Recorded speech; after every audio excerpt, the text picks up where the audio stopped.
Hello दोस्तों, इस video में हम देखने वाले 25th पोयम जिसका नाम है लिटिल वर्ड्स। तो दोस्तों ये पोयम है क्लास 4th की। तो चलिए देखते हैं इसके प्रोनाउंसिएशन।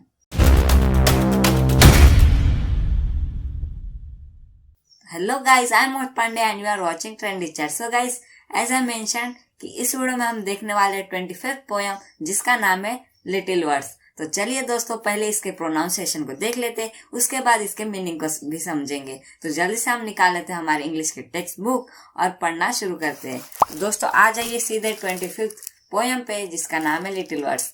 तो मैं पढ़ के पहले आपको सुना देता हूँ, आप ध्यान से देखिएगा इसका pronunciation. Yes you did too, I did not. Thus by unkind little words, two fond friends were parted. I am sorry, so am I. Thus the little quarrel ended. Thus by leaving little words to bonded, hearts were mended. तो दोस्तों इस तरीके से था इस poem का pronunciation. तो चलिए दोस्तों जल्दी से देख लेते हैं इसका हम मीनिंग भी, तो उससे आपको और क्लियरली पता चल जाएगा ये पोयम का मीनिंग क्या है और इसके वैल्यूज हम कैसे ले सकते हैं अपने डे टू डे लाइफ में। तो चलिए मैं पहला लाइन से शुरू करता हूँ। पहला लाइन ऐसा है दोस्तों, yes you did too, I did not. Guys, here's the poet wants to say that there are two friends. In one of them they are comparing each one, because जो पहला दोस्त है वो बोल रहा है ये तुम नहीं किया है, और जो दूसरा दोस्त है वो कह रहा है कि नहीं मैंने ये नहीं किया। तो इस सिचुएशन को देखते हुए ये लगता है दोस्तों यहाँ पे दो लोग झगड़ रहे हैं, या दोस्तों दो दोस्त झगड़ रहे हैं। तो आगे की लाइंस देखते हैं और क्या है ये मसला पूरी तरीके से जानते हैं। तो दूसरी लाइन कहता है दोस्तों, thus by unkind little words two fond friends were parted। तो दोस्तों जैसा कि हम सभी जानते हैं जब दो दोस्त लड़ते हैं बहुत सी कहासुनी हो जाती है, मतलब हम गुस्से में आके कुछ ज्यादा बोल देते हैं कभी कभी। तो उससे क्या होता है, हमारा जो दोस्त रहता है उसका हार्ट टूट जाता है, मतलब इसका मतलब वो रूठ जाता है। We have to go there and we have to say him sorry firstly. That's the real thing for understanding the situation. So दोस्तों इसका मतलब ये है कि हमें हमेशा जैसे कि हम झगड़ा कर लेते हैं तो वो जो पार्टेड का मतलब ये है कि हम अलग अलग रहने लगते। फिर जैसे ही अगर आपका भी किसी के साथ झगड़ा होता है तो आप भी उस लड़के से या फिर लड़की से बात नहीं करते। तो उसी तरीके से बताना चाह रहा है ये पोएट इधर कि ये इस दो लोगों में पहले कहासुनी हुई, फिर झगड़ा हुआ और बाद में वो एक दूसरे से बात करना बंद कर दिए।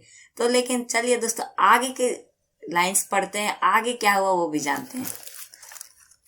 आई am sorry so am I, this the little quarrel ended. तो दोस्तों इस लाइंस का मतलब ये है कि जैसा कि पहले दोस्त ने दूसरे दोस्त के ऊपर इल्जाम लगाया था, उसी तरीके से पहला दोस्त दूसरे दोस्त के पास सॉरी बोलने जाता है। जी हाँ दोस्तों, कोई भी फाइट होती है या फिर आप झगड़ा कर लेते हो तो the first thing you do that you have to say sorry to them. इसका मतलब दोस्तों हमें हमेशा जैसे कि झगड़ा होता है तो हम भी सोचते हैं कहीं ना कहीं हमारी गलती थी उसमें, तो हम सॉरी बोलने जाते हैं। तो वही सिचुएशन यहाँ पे डिस्क्राइब किया गया है।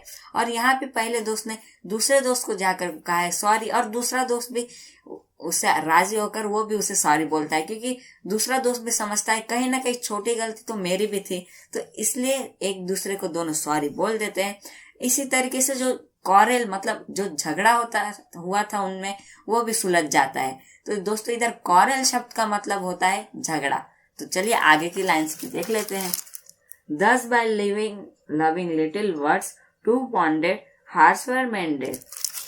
तो दोस्तों जैसा कि आप देख रहे हो हमने पहले क्या देखा कि कुछ लिटिल वर्ड्स के वजह से दोनों में झगड़ा हो गया, but in the next we have seen that with the help of little words only they got in a friendship again.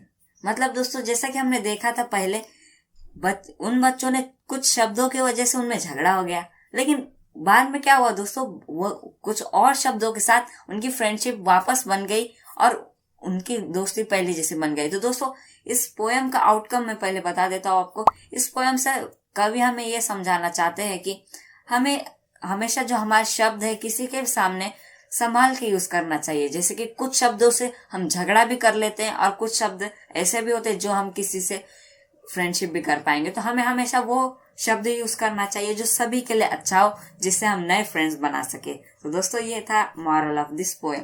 तो दोस्तों कैसा लगा पोएम मेरे को कमेंट में आके जरूर बताइएगा, और अगर वीडियो अच्छा लगा तो लाइक शेयर कर दीजिएगा, और अगर चैनल पे नए हो तो जल्द सब्सक्राइब कर दीजिए और घंटी का निशान दबाना बिल्कुल ना भूले, जिससे मैं जैसे नया वीडियो अपलोड करूँ आपके लिए आपको सबसे पहले नोटिफिकेशन मिल जाएंगी। तो दोस्तों मिलेंगे हमारे अगले लेसन के साथ, तब तक के लिए stay motivated with us and take a steps towards success.